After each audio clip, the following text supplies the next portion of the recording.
Мырзакенин жаштары айылдан IT аламына чыгып жатышат. Мындай мүмкүнчүлүккө жаштар 3 жыл мурун, тактап айтсак, пандемия малында ээ болушкан. Башында бул долбоорду уюштуруу кыйын болгон, бирок ынтызар жаш активисттердин жардамы менен китепкананын имараты ремонттолуп, компьютерлер алынган. Белгилей кетсек, 2 жыл бою бекер окутулган онлайн сабактар азыркы кезде 1300 сомду түзөт. Мисалы биздин курстар Бишкекте орто ченем менен 9000 сом акча турат. Бирок биз региондо, биз өзүм айткандай эле коммерциялык эмес, биз ушул долбоорду ишке ашырууда негизги муктаждыктарды жоюу максатында жана сабактарды сапатына чыгаруу максатында акча киргиздик. Бул 1000 сомдон 1300 сомдун тегерегиндеги акча ар бир локациянын өзүнүн баягындай айырмасына жараша.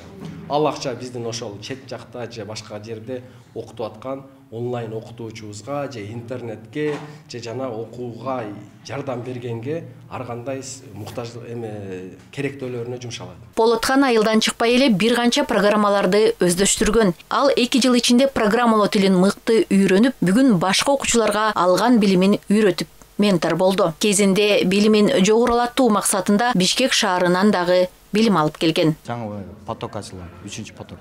3-чү потокто келип, знания, менторство бизге эчтеке жетишпейт, ошого агай менен бир совет алып, агай айткан, бияка келип, ошо үйрөтсөң болот.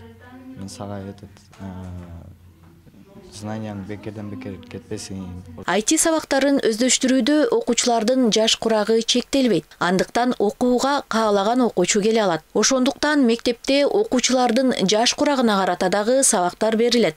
Балдар IT мектебинде веб-сайтты түзгөндү үйрөнүшөт. Кутман аз убактын ичинде сайт түзгөндү үйрөнгөн. Ал келгенден бери программалоо тилиндеги коддорду үйрөнүп, билимин кеңейтти. Өзү көптөн бери айтишник болом деп жүргөм да, анан 9-дан кетем деп, анан кийин кайсы айтини тандасам, кайсы окуу жайды тандагымды билбей, 11ге чейин калайын дегем. Анан кийин бул жакта 3-чү потокко набор болуп атыптыр дегенде, ошону угуп, IT ушактан окуп үйрөнөйүн дедим. Мен ойлогондон да буяк кыйла башкача болду. Беркинде башкача PowerPoint же Microsoft Word'то башкача кылып жасайсың го. Бул жакта атайын код, башка кодго кирип, аяктан жазып, анан кийин сайтка. Ойгонуу долбоору бир эле Мырзаке айылында эмес, бүгүнкү күнү Кыргызстан боюнча 7ден ашуун башка облустук аймактарда дагы өз ишин жүргүзүп келет. Бул окууну ийгиликтүү бүткөн жаштардын арасында бүгүн эл